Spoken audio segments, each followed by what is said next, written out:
Shalom. Welcome to another video. And as always, before I get started, I want to give all praise, honor, and glory to the Heavenly Father and His only begotten Son, Yahweh, Bahashem, Yahweh Shai, Bahashem, Rakakwadash, and next double honors to the head apostles / elder bishops of the great millstone who teach and who rule well. Peace, blessings, and safety to all you sincere Akim. Keep pushing, keep believing, and keep the faith, regardless of whether people hear, whether they forbear. All right, so this is going to be a quick lesson going into what's going on, pretty much playing my role as a watchman, what's going on in the geopolitical landscape. All right, and this one is going to be going into the topic of the BRICS nations, okay, which is something that we've been speaking on for the past couple of years. It's pretty much at the beginning of its inception. And essentially what BRICS is, if you don't know, all right, BRICS stands for Brazil, Russia, India, China, and South Africa. And it is an opposing currency system that they're trying to launch to pretty much go against the United States petrodollar. All right. And the reason why it's called the United States petrodollar is because most of the oil that is purchased from Saudi Arabia is purchased with the United States currency. Okay. So BRICS is a alliance of Eastern nations to try to de-dollarize the global economy. Okay, so we're going to read about that here. All right, some updates on that, and then, as always, bring out some prophecies in Yahweh righteous us edifying to the elect. Okay, so the title of this article is from geopoliticaleconomy.com. It says BRICS expands to 54.6% of world population by adding Nigeria, Africa's most populous country. It says BRICS added as a new partner Nigeria, Africa's most populous country with the 6th biggest population on Earth.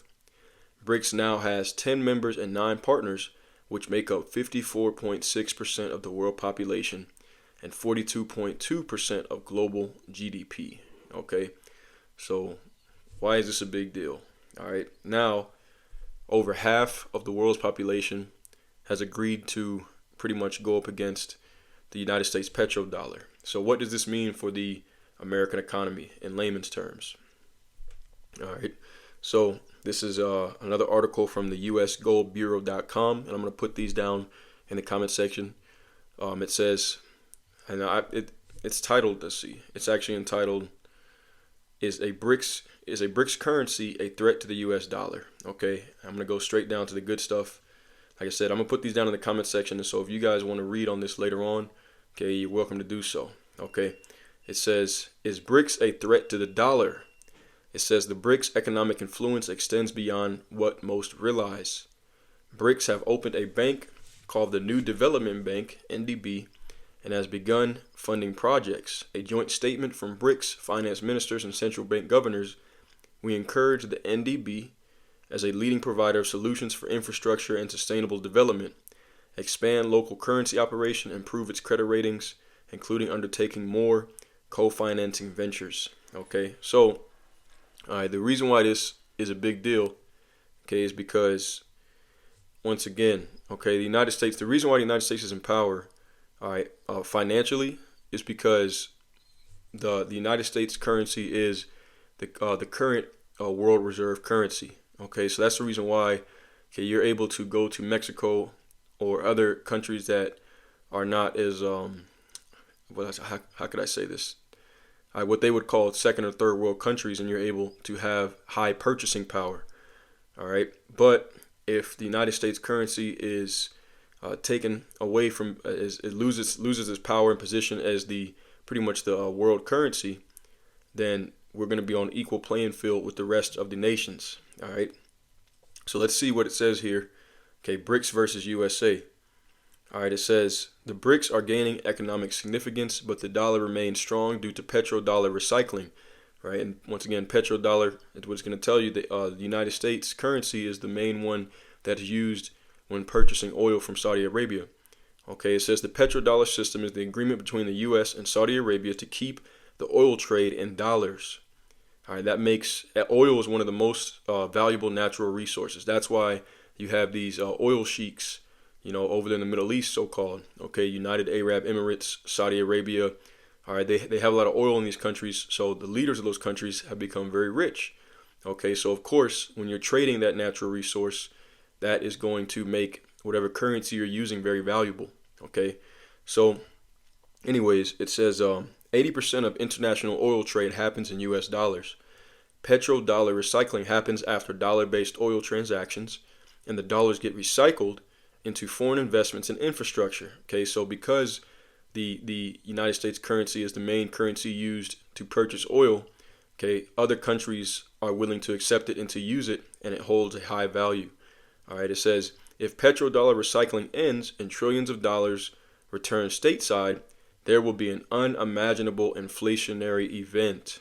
Okay, so why is that? Because the reason why currency is valuable is because it's rare. Okay, it used to be that there was a time when the United States currency was backed by what's called the gold standard. Okay, and the gold standard means that you could trade U.S. currency for gold. Okay, now we're not backed by a gold standard. We have a fiat currency, which pretty much means that our currency is just printed out of thin air. Okay, there is no really there's really no standard that keeps it valuable, except for it being the U.S. petrodollar. Okay, the main currency used to purchase oil and other natural resources, but specifically oil is what makes it so valuable.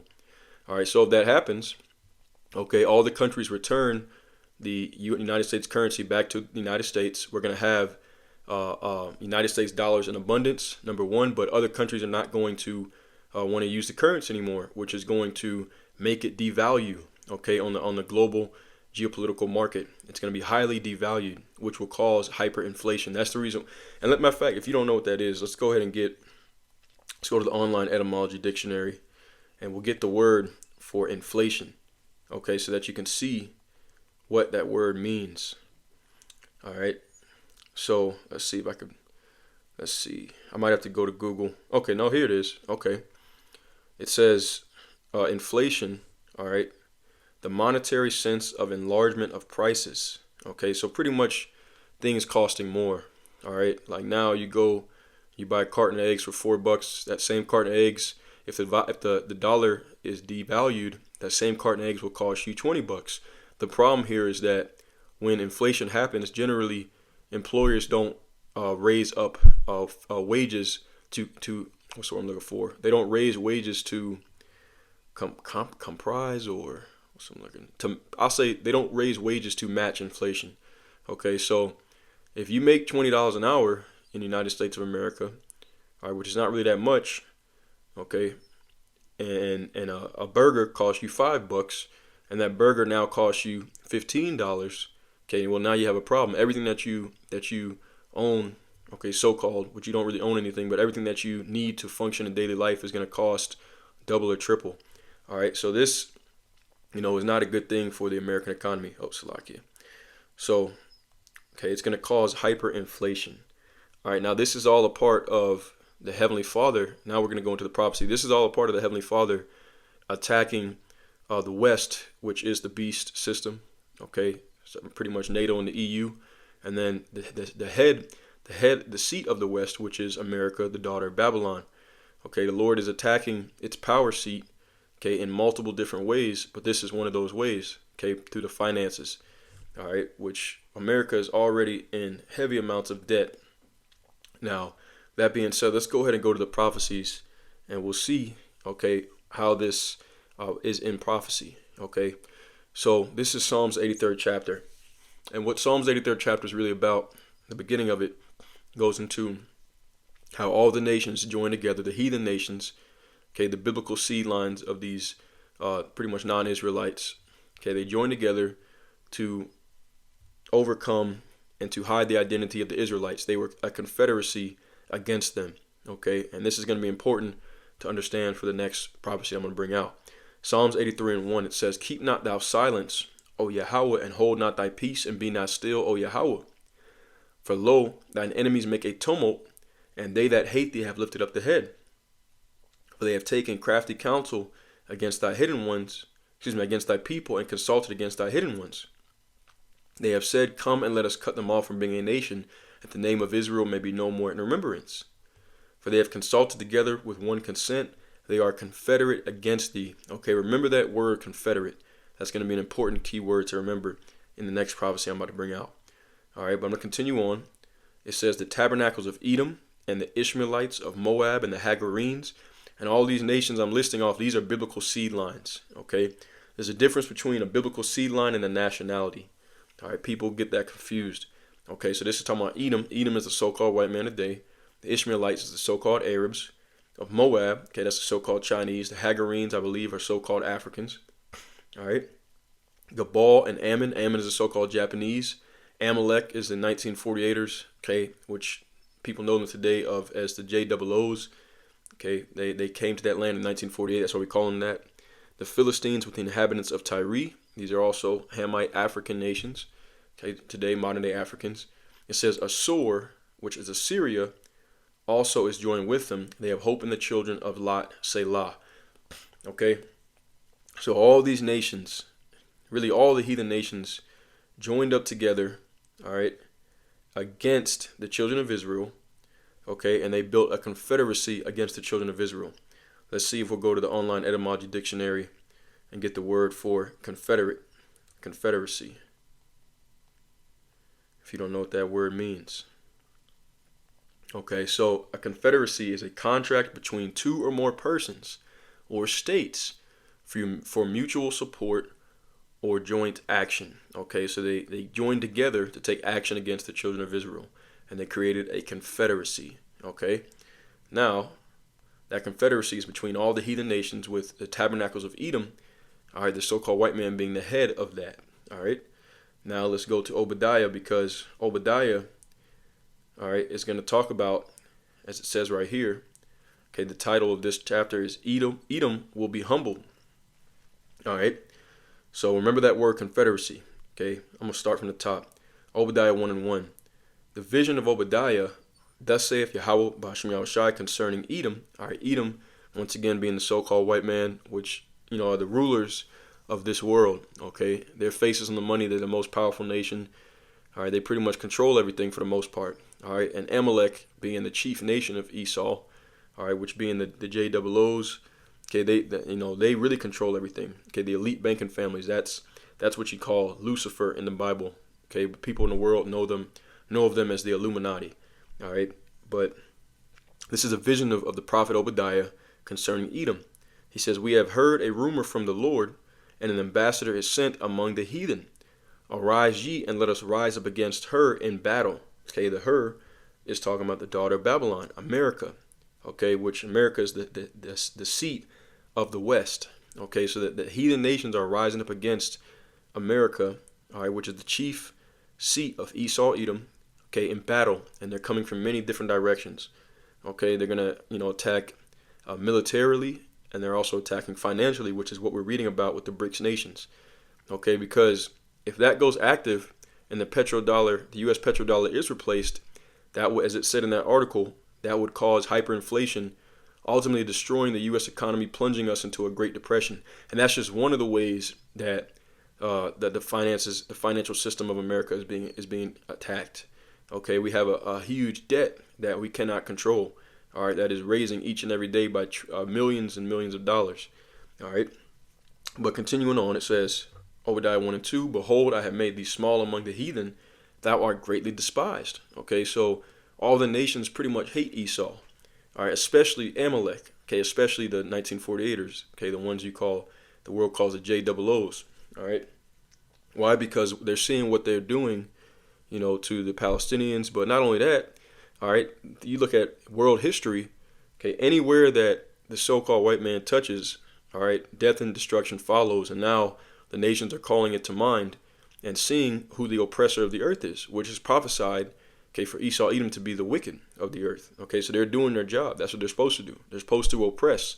Okay, they gain power through bloodshed, lies, robbery, and murder. All right, so the whole world is seeing that now, and that's the reason why, especially, and they're looking at it as, the West. Okay, it's a problem of the West.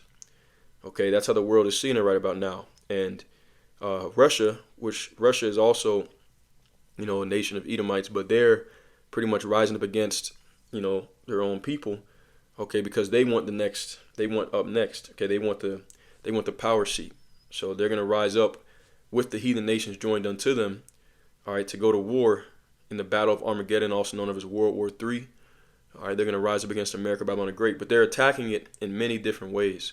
Okay, so it says, I'm going to read that again, Obadiah 1 and 2. Behold, I have made thee small among the heathen, thou art greatly despised.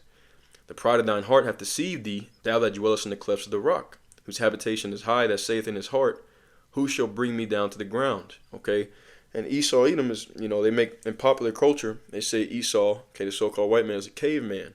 That's why it says here, he dwelleth in the clefts of the rock. Okay, he's used to, in ancient times, Esau, Edomites were cave people.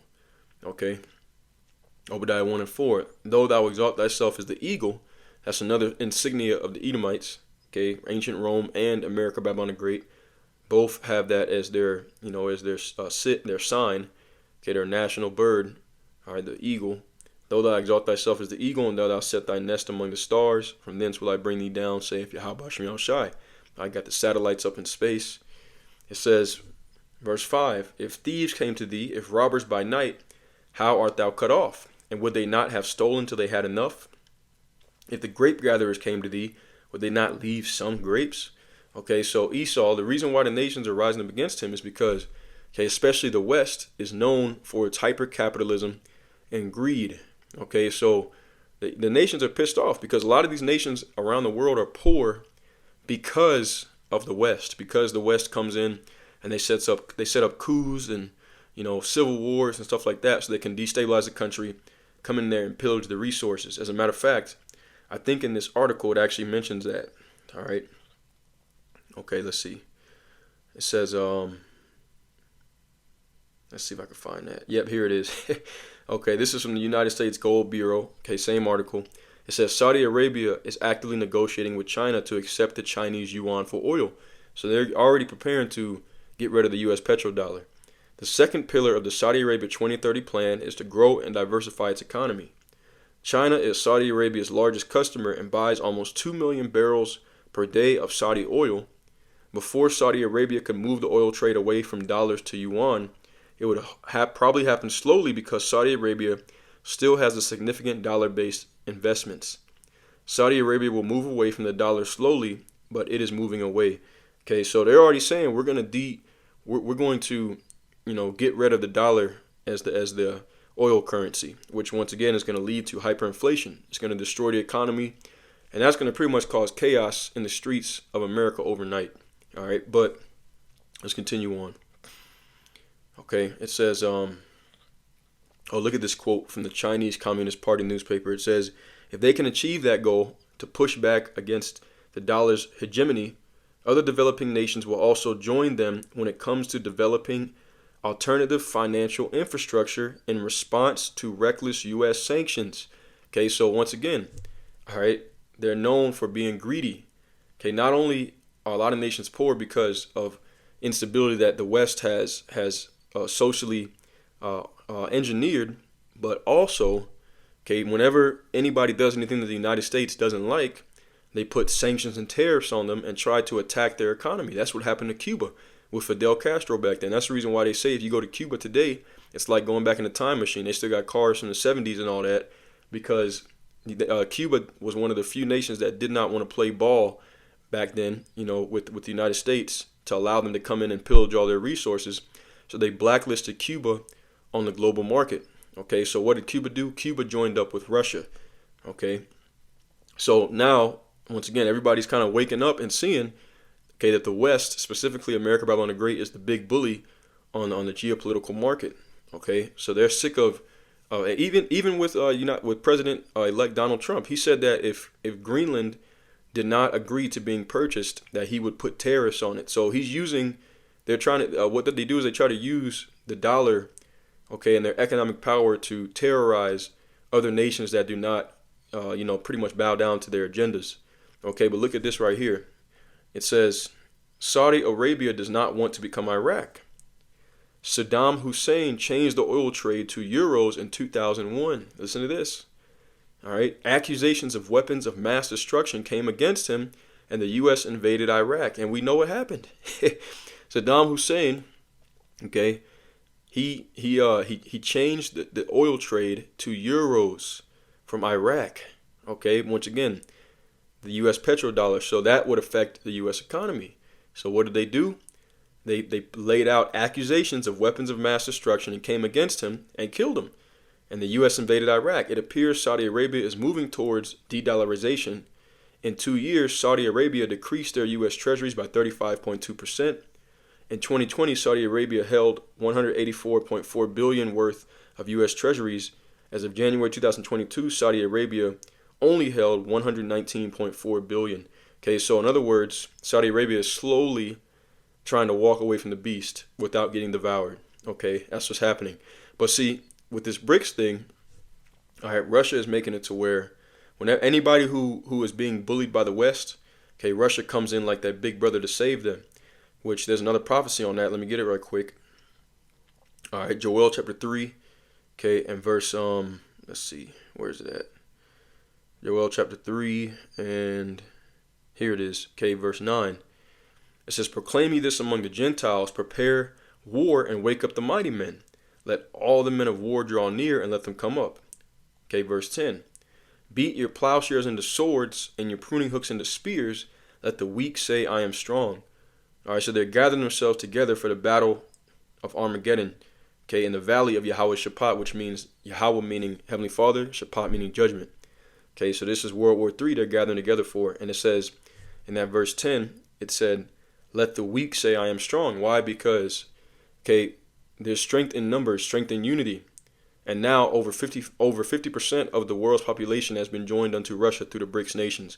Right? Once again, whenever the United States bullies a nation, they can run to Russia. And not only can Russia's trying to build up a currency where they can say, don't worry about the dollar. Okay, you'll be good under our currency system. So that's the financial side of protection. But Russia is also offering protection by way of nuclear warfare, because there was a time where, the United States pretty much had a monopoly on weapons of mass destruction with the nukes.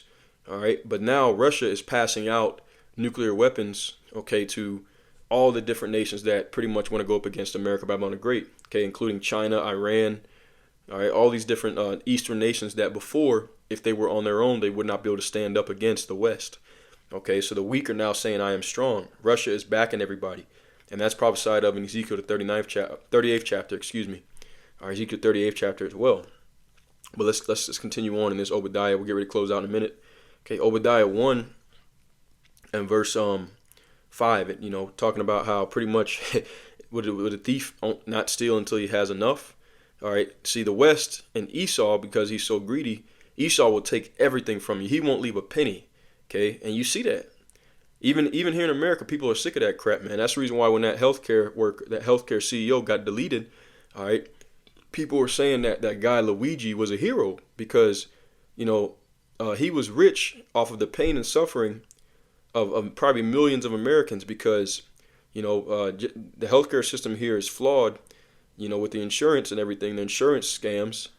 So you pay for insurance, and then when you actually need it, and you try to, cash in on it to pay your medical bills, they come up with a whole list of things they're not going to cover.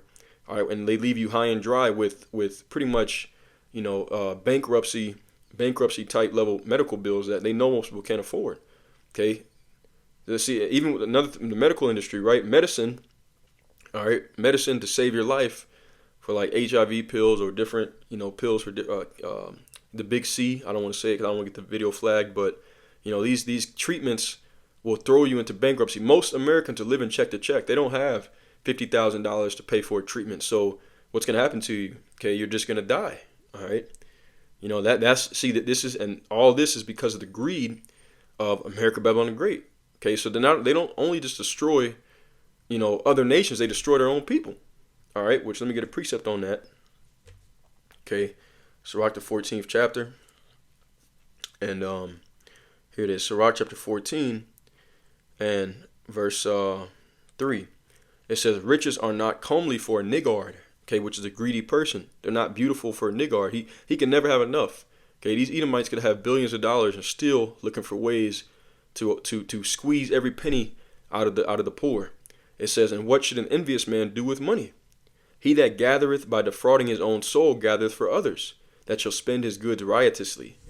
All right, verse 5, it says, he that is evil to himself, to whom will he be good? He shall not take pleasure in his goods. Okay, see that? So Esau is evil to himself. The rich Edomites are oppressing the poor Edomites. Okay, to who? So he definitely not going to do no good for you, Jakes. All right, verse 6, it says, there is none worse than he that envieth himself, and this is the recompense of his wickedness. Okay, Esau will try to take down other Edomites if they're jealous of the wealth that they have, man. All right, look at this, verse 7. Okay, it says, and if he doeth good, he doeth it unwillingly, and at the last he will declare his wickedness. Okay, the Edomites will not do good unless it benefits them in some kind of way or they're forced to. All right, other than that, okay, they'll, as long as there's no, at least there's no perceived recompense. All right, they'll continue to do evil. That's why the Lord has to take these people out, man. Okay, let's just, I'm gonna get this in verse 9 as well. It says, I'm gonna read verse 8. It says, the envious man hath a wicked eye; he turneth away his face and despiseth men. A covetous man's eye is not satisfied with his portion, and the iniquity of the wicked drieth up his soul. Okay, and this is what's happening. Okay, the chickens are coming home to roost, so to speak. All right, everybody's looking at this devil like, look at this wicked, greedy. We got to take this devil out of power, and that's what Russia's trying to do. Russia, even though Russians are Edomites as well, and really, like I said, that it's funny because that scripture, about how he's envious of his own self. Okay, in verse 6, all right, Russia is not doing this to take down America, Babylon the Great, because he just wants to make the world a better place. Okay, Russia and China, they want to become the next oppressor. All right, that's why all they're trying to do is take the place of America and the West as the oppressors of the earth. That's it. That's why Yahweh Shai is going to come down and take everybody out, which he's getting ready to do. But Obadiah 1:7, it says, all the men of thy confederacy have brought thee even to the border. The men that were at peace with thee have deceived thee and prevailed against thee. And they that eat thy bread have laid a wound under thee, and there is none understanding in him. I told you to remember that word confederacy because this is what it's talking about. Okay, going back to Psalms 83, all the heathen nations are now rising up against America, Babylon the Great in the West, all right, which is the chief seed of Esau, to take it down and to destroy it. So that confederacy is being brought to naught. That confederacy, that agreement, is being destroyed. Okay, so we're living in exciting times right now, man. All right, this place is getting hit on multiple fronts. It's through. All right, but the masses that are completely spiritually asleep, they have no idea what's coming down the pipeline, man. Okay, this is like a glass house, and all someone has to do is throw a couple rocks, and the whole thing's gonna shatter, just like that in an instant. All right, so stay vigilant. Excuse me. All right, stay vigilant, stay sober in the spirit. All right, keep your eyes focused on the prize and occupied in prophecy. I'm gonna close out with that. Yahweh Rakazah was edifying. A little bit long-winded, Salakia for that, but nevertheless, Yahweh Rakazah was edifying. As always, I want to give all praise, honor, and glory to Yahweh, Bahashem, Yahweh Shai, Bahashem Rakakwadash, and until next time, Shalom, and abide with Baal.